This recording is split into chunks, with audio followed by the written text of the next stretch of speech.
صباح الورد، صباح العافية، صباح الجمال، صباح السعادة. اللهم صل وسلم وبارك على سيدنا محمد وعلى آله وصحبه وسلم تسليما كثيرا، عليهم أفضل الصلاة والسلام.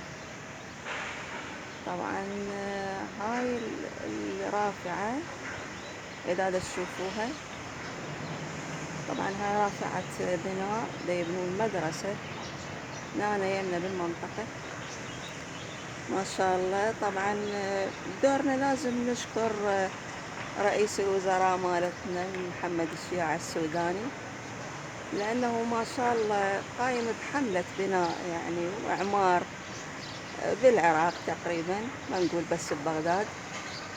فلازم يعني نذكر الإيجابيات مو بس السلبيات. تشوفون هاي الرافعة الحمراء، طبعا هاي فوق المدرسة الجديدة اللي دا يبنوها منطقتنا بغداد.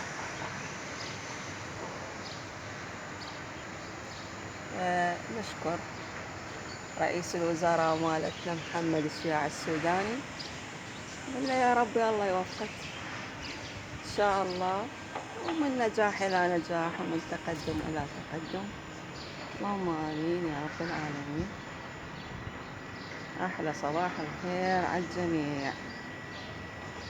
وهاي منطقتي ودا أصور من فوق سطح بيتنا.